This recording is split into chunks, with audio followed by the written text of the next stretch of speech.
Sean Diddy Combs is facing more explosive allegations in a bombshell lawsuit, this one filed by his reportedly former executive assistant, who claims he was coerced into setting up drug-fueled parties and even performing degrading acts to prove his loyalty to the music mogul. We're going to break down these latest shocking details of alleged sexual coercion, abuse, and manipulation, and how this adds to the mounting legal troubles for Sean Diddy Combs. Welcome to Sidebar, presented by Law&Crime. I'm Jesse Weber. Well, it is another day, and it is another Diddy lawsuit. Yep, this time from a man who said he was the former executive assistant of the disgraced rapper and music producer, and he's accusing Diddy of essentially sexual coercion, abuse, battery, sex trafficking, intentional infliction of emotional distress, and it all stems, he says, from what happened at these lavish drug-fueled nights called Wild King Nights. So this 32-page lawsuit, which was reviewed by multiple outlets, including Rolling Stone, was apparently filed in Los Angeles by a man named Phillip Pines, who says he worked for Diddy from 2019 to 2021. So actually more recent than some other suits we've seen against Sean Combs that have been in the early 2000s or even the 90s. But according to reporting in the suit, Pines is alleging a few different things here. Now, before we even get into it, and there is a lot to get into, you might be wondering, what the heck does that name mean? What are we talking about when we said Wild Nights? Well, part of this lawsuit alleges that Pines had to prove his loyalty to Sean Combs, who was dubbed the King, by performing sex acts for him, hence the name Wild King Nights. The suit even reportedly says that Pines was treated, quote, like an animal playing fetch in order to prove his loyalty. And by the way, that is just one of the many disturbing details in this lawsuit. So to help me break it down, I want to bring on friend of the show, defense attorney Mauricio Padilla, who has been our go-to as we've been covering the Sean Combs saga. Mauricio, so good to see you. Thanks so much. Happy holidays. Before we get into before we get into the specifics here. You know, I feel like we're almost becoming numb to the lawsuit, after the lawsuit, after the lawsuit, and do all of the allegations against Combs so far that we've seen make the claims here.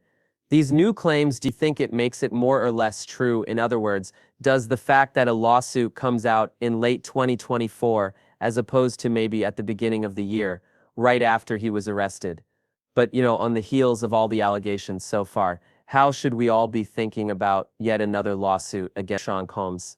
I think little by little it's chipping away at whatever he's got left as far as reputation-wise.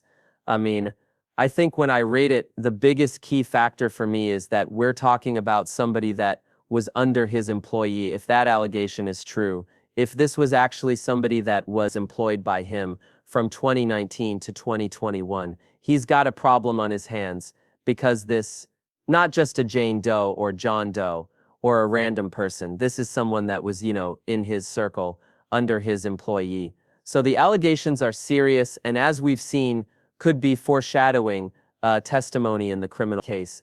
When I read this, I can't fathom that the prosecutors aren't going to want to talk to him or include him, especially regarding the allegations of scrubbing his cell phone and other devices for evidence, things of that nature, that when you read it, it really, you know, it goes hand in. And with the indictment, I want to get into that, especially the time frame, because let's keep this in mind.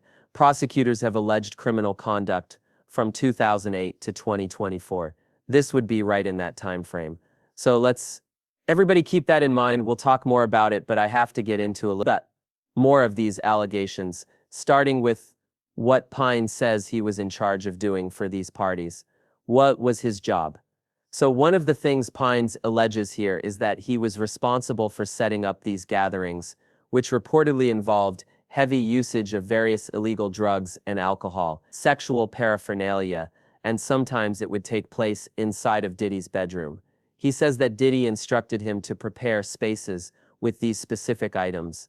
Quote, PlayBF was instructed by Sean Combs on multiple occasions to ensure his personal bedroom and/or various hotel rooms were set up with red lights, ice buckets, alcohol, more marijuana joints, honey packs for male libido, baby oil, Astroglide towels, illegal drugs, and I'm sorry to say this powered banger sex machines. That's the way it's categorized. Now, if you're unfamiliar, Astroglide is a lubricant, and also on that list, allegedly, was erectile dysfunction, drug called callus in the morning after pill. So these party supplies, he says, where it's kept in a bag called the MVP. According to Rolling Stone, who says it reviewed a copy of the lawsuit, Pine says he couldn't just leave the supplies in the hallway and walk away. No, he alleges had to be let into the room, meaning he ended up seeing what was going on behind closed doors. So to speak, by the something interest here. Something very interesting here I want to talk about is that Pine makes mention of fact that he was exposed to what was allegedly going on inside these rooms. He couldn't just drop the stuff off and leave if those allegations are true. How does that impact the strength of his claim, the strength of this lawsuit?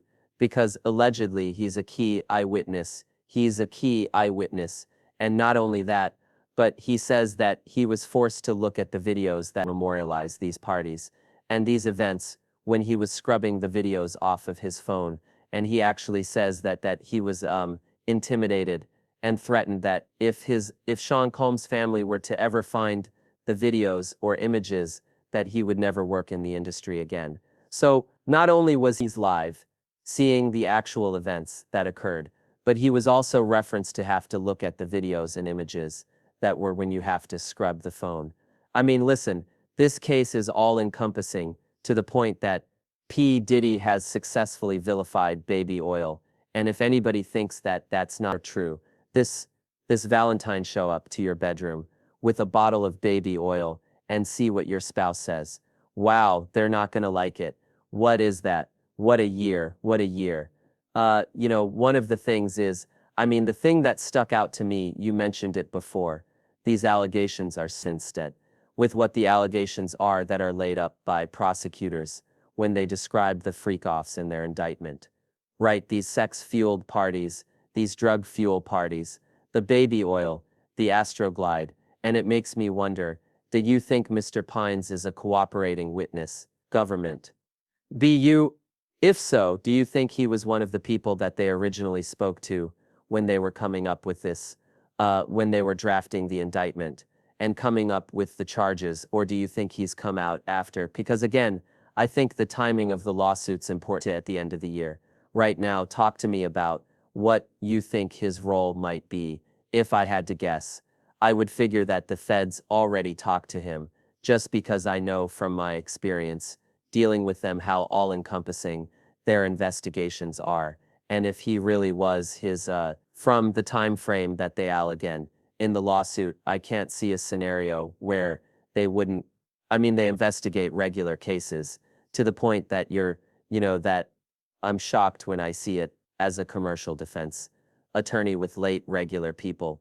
When you're talking about high-profile celebrity case like this, I can't fathom that no one spoke to this individual prior to this. So I would think that, I would think that they did speak to him, and I can't imagine that he's not a witness, because the way that they work is they want everybody that can cooperate their theory of the case to be on their witnesses or to be somebody that they could call. And I can't think that if he actually was his assistant for this time frame, he would be an excellent witness for them. See, the problem is we don't know who the witnesses are in that criminal case yet. I know when we're going to know, maybe closer to trial, but you have to imagine that their case is built on more than just the testimony of one alleged victim, right? Victim one in the indictment. It has to be more. And even if we assume victim one is Cassandra Ventura, Cole's ex-girlfriend, who filed the initial lawsuit against him, recounted a lot of these details that are consistent with the indictment, talking about the freak-offs and all this, it has to be more than just her. So when I hear something like this, I will tell you, out of a lot of the lawsuits that I've covered over the past several months, this is one of them, one of the few that I actually think is the most consistent with what prosecutors are charging Sean Combs with, right? Sex trafficking, racketeering, conspiracy, transportation to engage in prostitution. And it just makes me think that this is why he may play such a role. We could be wrong though. And it also talks about Sean Combs physically attacking just that he kicked somebody in the stomach, that he kicked somebody in the buttocks. So it's really tying together the theory that the prosecution is put out there in their indictment. And yeah, I mean, I believe that he is a witness. I mean, it's really mimicking a lot of the same things that the federal government is saying that Sean Combs was up to during this time period. And because the government says, it was a racketeering conspiracy, it was a criminal enterprise. He had associates of his who would set up these events and also clean up these events. Which, by the way, let me get back to this lawsuit, because Pine says his role didn't just stop at preparing this. He also says he had to clean up these rooms afterwards. And the cleanup is not any less disturbing. According to the lawsuit, PLF would remove any evidence of drugs, condoms, sex toys, remove bodily stains like blood, urine, and fluids from any sheets, furniture, and pack away all the items used during Wild King nights.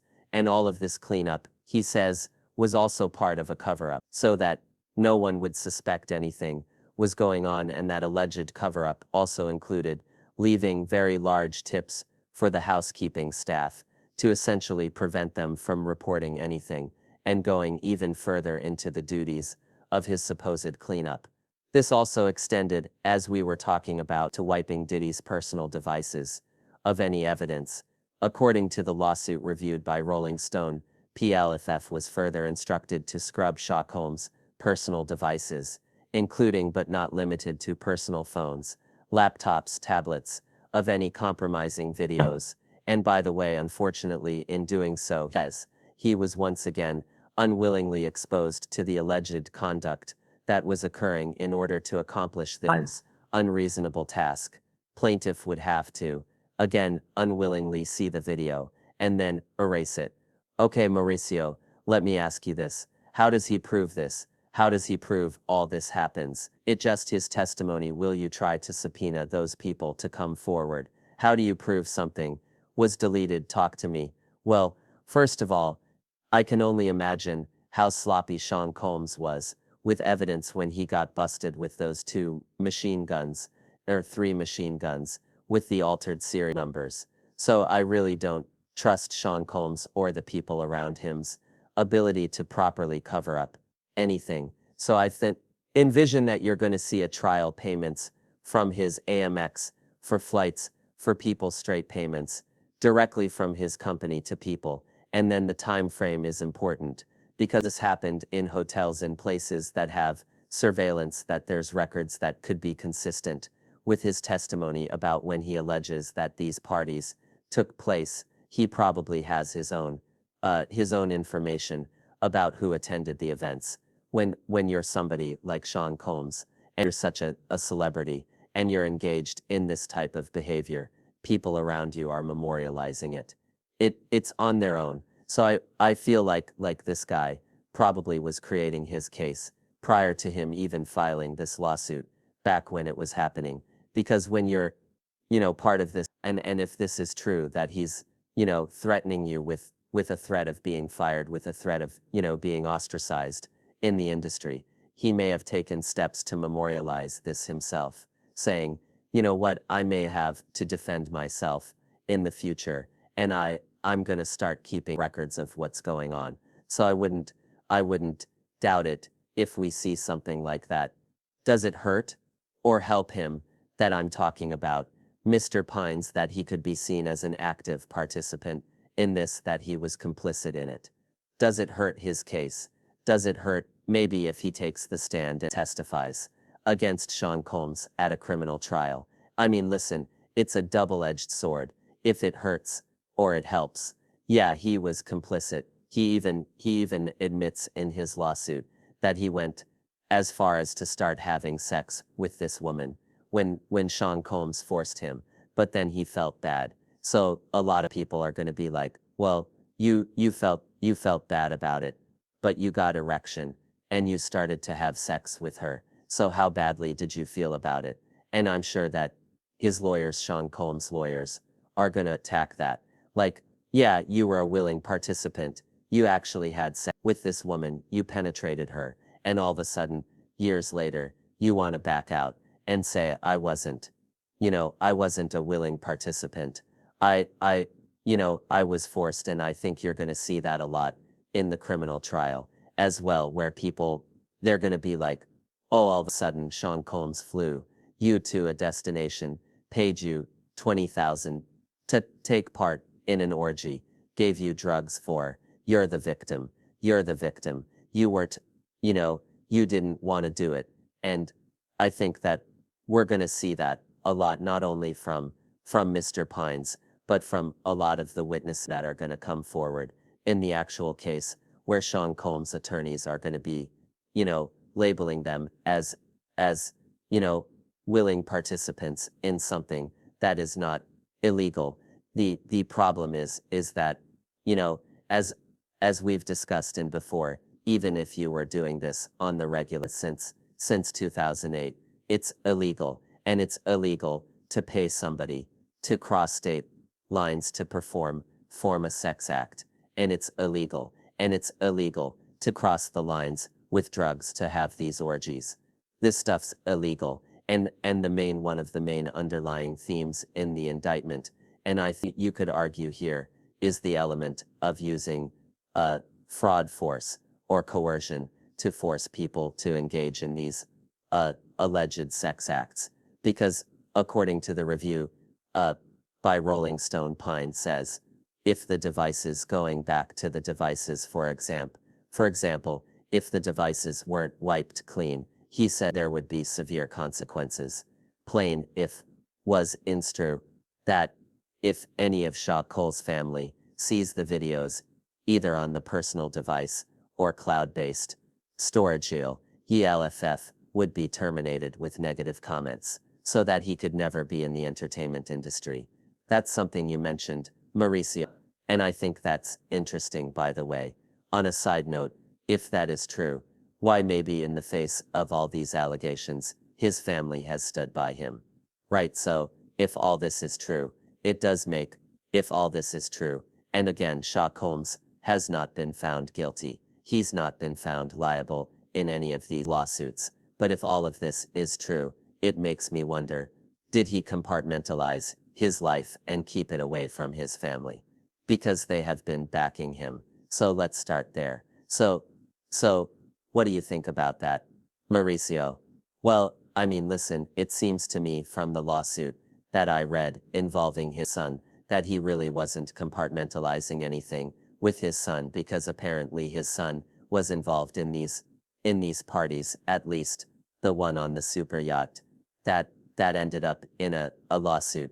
The issue is, I mean, when you're Sean Cole's son and you're 20, and your dad isn't drawing boldly defined lines in what's acceptable and what's not, one can imagine that maybe his son was mimicking his father, committing the same mistakes as his father, and that's a problem, because as we discussed before, the federal government loves superseding indictments, and they love to rope in your family members. That may not be the issue in this case, because they could lose the battle of public opinion. People may be like, wow, they're going too far in indicting his son, but that's something that I've seen a lot in my career, and I think a lot of criminal defense attorneys have seen. So far what we've said in the indictment, has Mr. Pines committed a crime? Why do I ask that? You think he has been offered some sort of immunity to testify?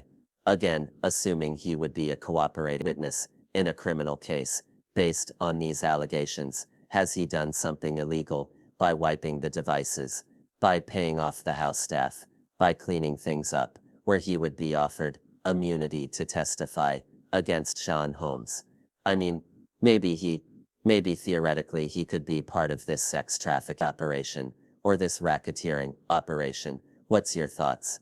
Well, listen, anytime that, from what I've read, if they wanted to say that he was part of the conspiracy, they could, because anybody that helps in furtherance of the conspiracy can be roped into it. So if you were handing out drugs, if you were SE scrubbing devices, if you were, picking up sex workers at the airport, and bringing them to the hotel.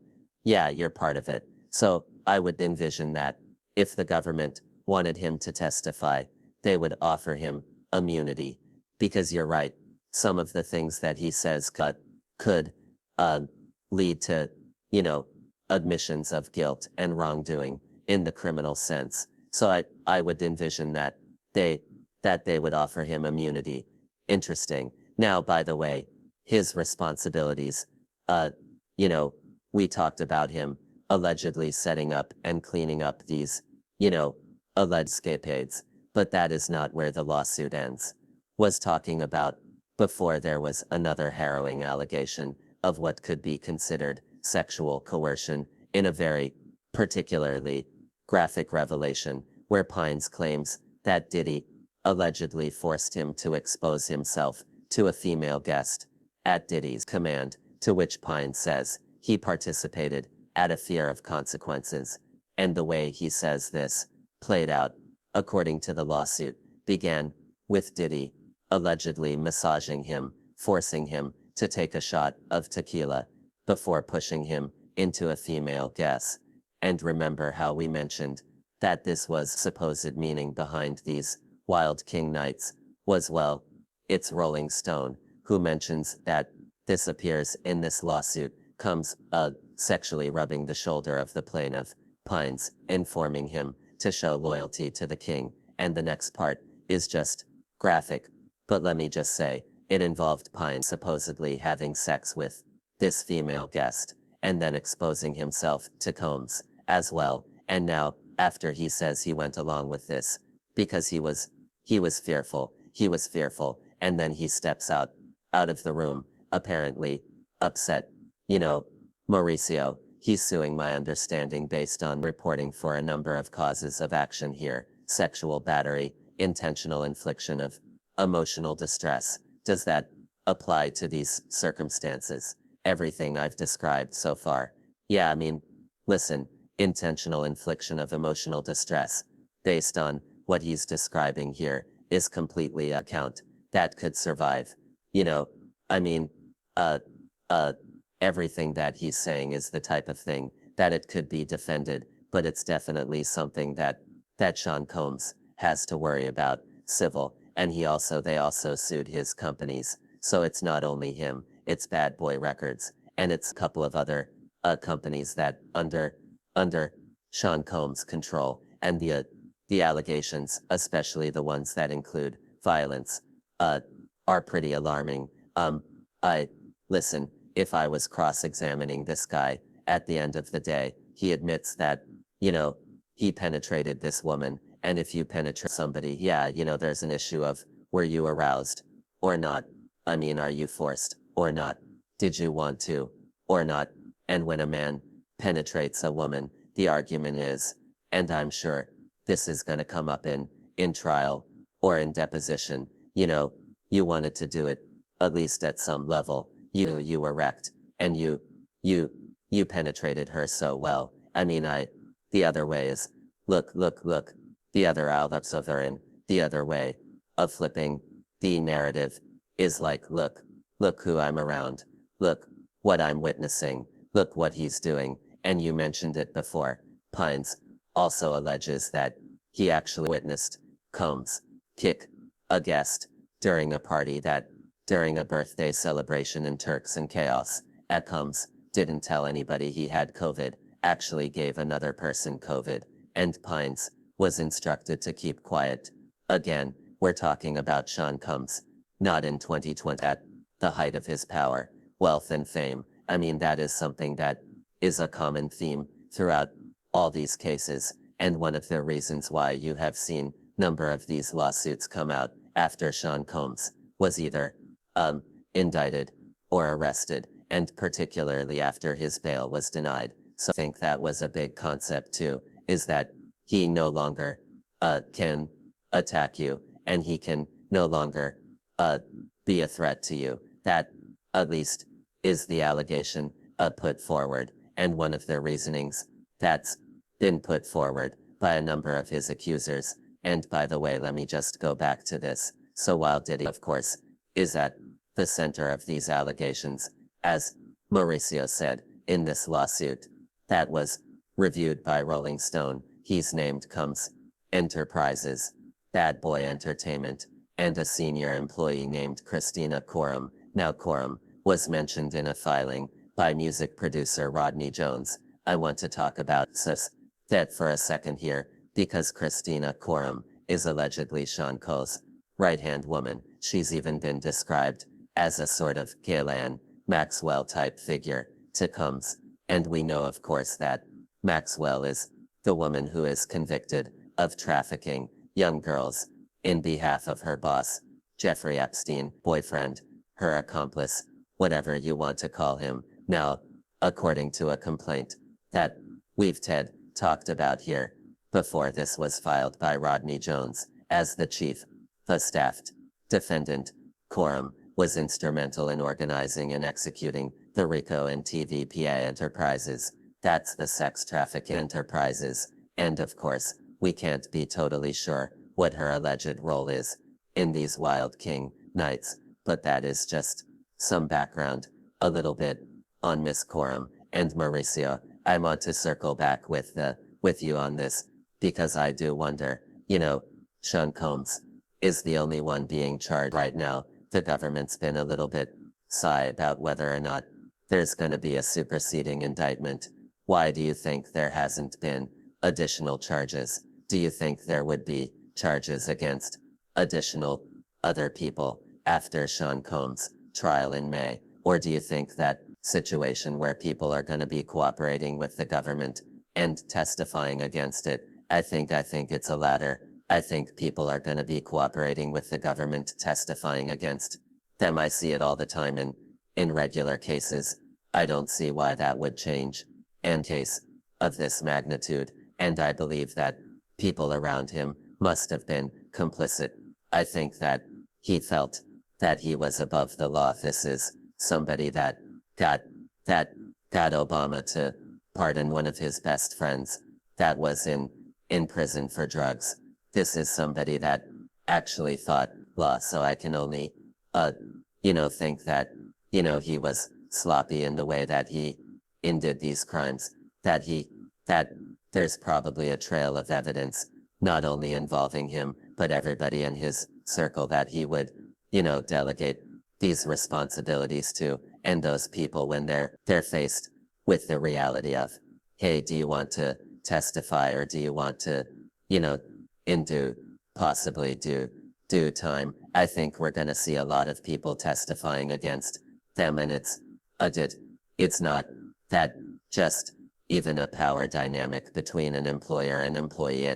It's the power dynamic between C comes as your employer and you as the employee.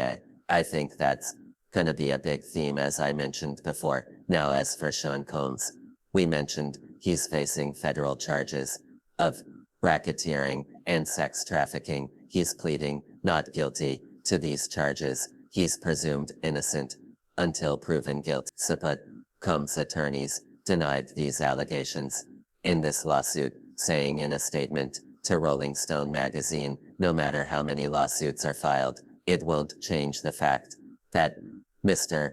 Combs has never sexually assaulted or sex trafficked anyone, man or woman, adult or minor. We live in a world where anyone can file a lawsuit for any reason. Fortunately, a fair and impartial judicial process exists to find the truth.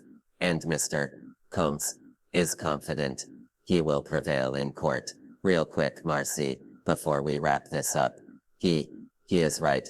He is innocent until proven guilty.